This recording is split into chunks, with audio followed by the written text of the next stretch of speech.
going to be a big, weird show, I'll tell you right now. Let's start here. There is a pastor in Texas, an evangelical pastor in Texas, who does not call herself a pastor. She says that she is a prophet. She says she is a living prophet who has a direct line to God. She says specifically that God has given her special powers, including the ability to raise people from the dead. She says that she has brought children back from the dead. For her, she says it's no big deal. She does it all the time. I see someone, you literally have had a child that just died.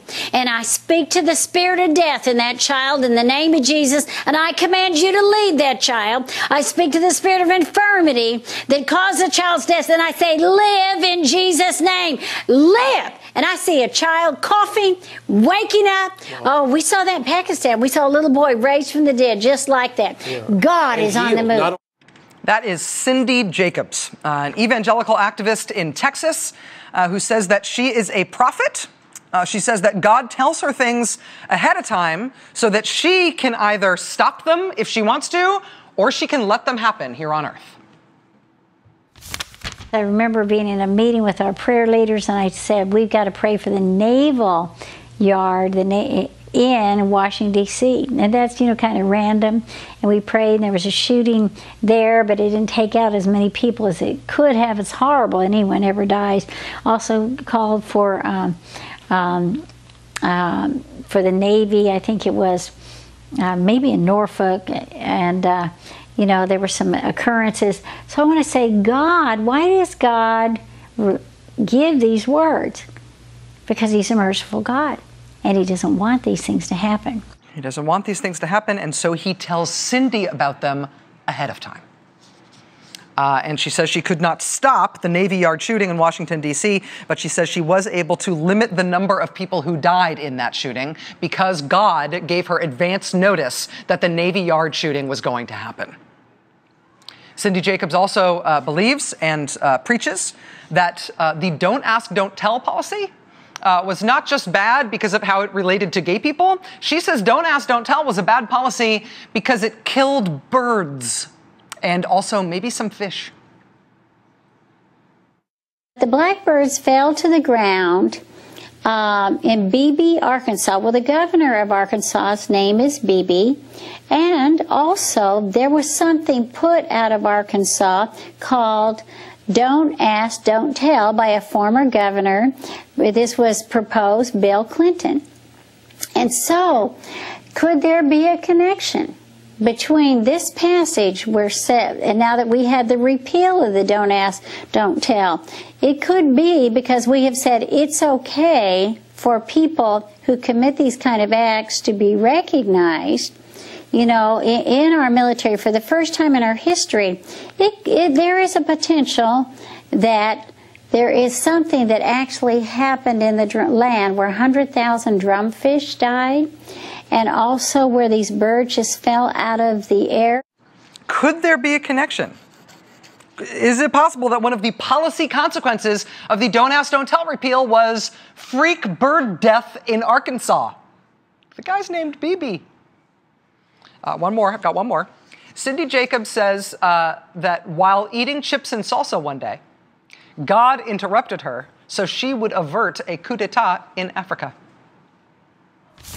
I might be eating Mexican food. This has happened too, Mike can tell you. Yeah. Between the chips and salsa, right? Yeah, and we're with a leader from another nation, but not a governmental leader. Yeah, I think it was Ghana. Yeah. And I said, look, do you know the president? And he said, yeah. I said, look, the military is going to try to do a coup. Now call him up and tell him if everybody starts praying, you watch this leader, it'll get averted. And I go back to eating chips and salsa.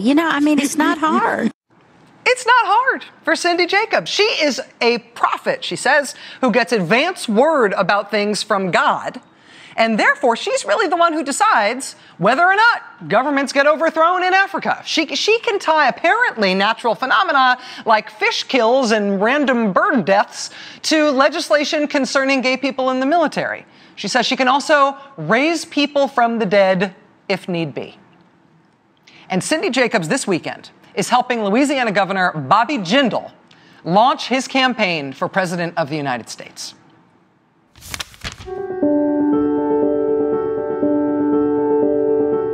Hi, Hi, I'm Cindy Jacobs, and I want to share with you an event going to happen in America, the state of Louisiana. Cindy Jacobs, one of the inviters, one of the conveners for an event called The Response, which Louisiana Governor Bobby Jindal is going to be headlining tomorrow in Baton Rouge, Louisiana.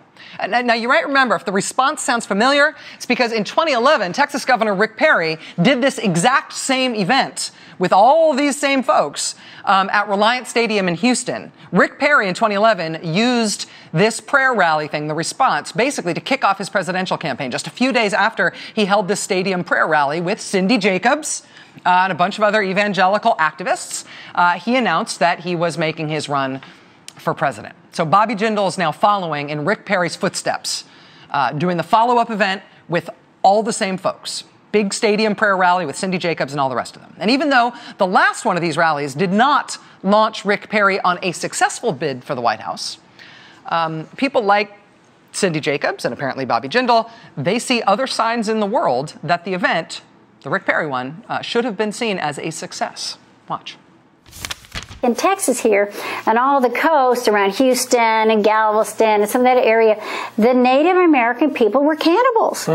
You know, and they ate people. So there's been a lot of prayer over that in Houston, Texas. They've done a lot of intercession over that and broke the curses on the land. And we just had a prayer meeting in Houston a little week ago. The governor of Texas, and you know, really as an individual instigated this. 35,000 people showed up to pray. So what happened? The land is starting to rejoice, you see, because of that prayer.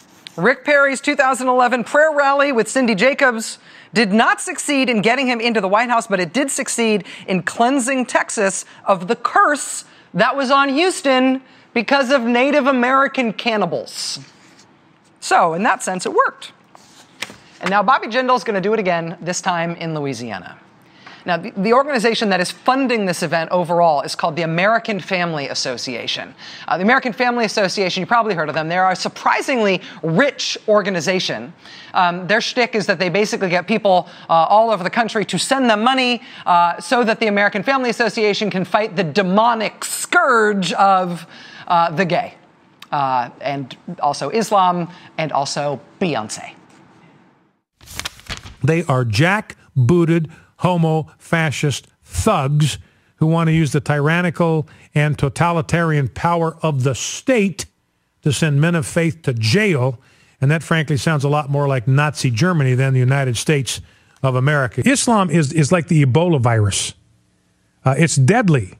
It's lethal. And all you can do with a virus like that, there's no cure for it. I saw a video this morning kind of exploring the performance of Beyonce at last year's halftime of the Super Bowl.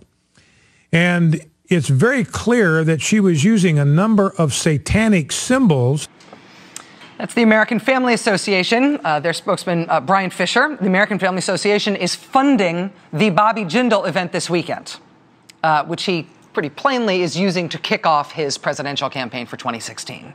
Now it's not like, you know, Bobby Jindal is a moderate on social conservative issues, right, or on gay rights.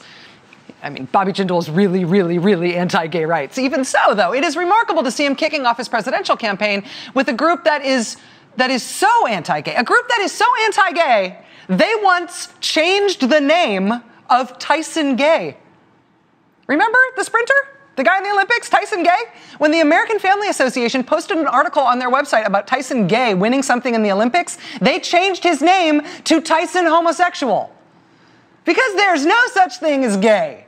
These are the people who said Hurricane Katrina hit Louisiana, not because of geography or weather. They say Hurricane Katrina hit Louisiana because of gay people.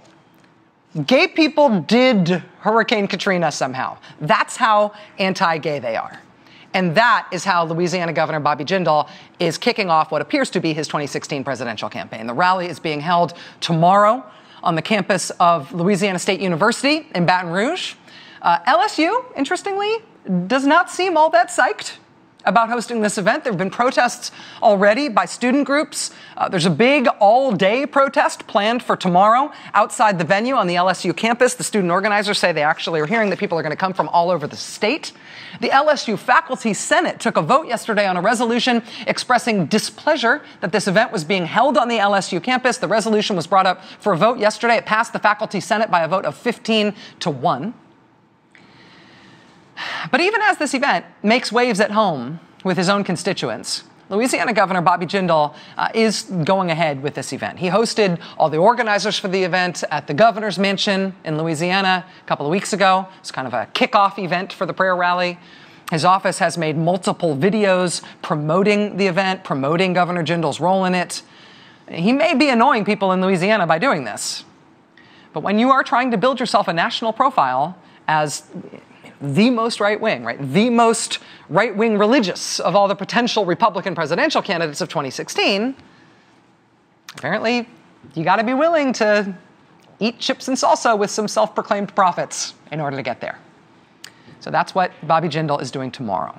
Another candidate redoing what Rick Perry did to launch his presidential campaign back in 2012. And if that is not confirmation enough that the 2016 Republican presidential primary is starting right now, starting this weekend, consider also that this weekend in California, it's the Koch brothers donor summit in Palm Springs with multiple Republican presidential wannabes. This time, they're going to allow a web stream of one of their events instead of keeping the whole thing secret. The thing they're going to stream will be a panel featuring Marco Rubio, Ted Cruz, and Rand Paul. It's actually going to be moderated by ABC reporter Jonathan Karl. ABC News is like getting behind this Koch brothers thing. They're touting this as the first Republican candidates forum of the 2016 presidential race. That's this weekend. And in addition to that, tonight in Iowa, a 1,250-seat venue is sold out. There's a 1,000-seat waiting list of people trying to get in. It's an Iowa Republican event called the Iowa Freedom Summit, hosted by the very well-known anti-immigration Republican Congressman Steve King. Steve King, honestly, used to be thought of as the very far-right fringe of the Republican Party. But his event tonight in Iowa has attracted no fewer than 10 likely Republican presidential candidates. Everybody said the 2012 Republican presidential primaries were sort of the nadir in terms of Republican primaries putting fringy conservatism on display for the nation. Everybody thought they sort of hit that in 2012, and then they were maybe moving away. Turns out 2016 is going to be the same kind of thing, but maybe even better.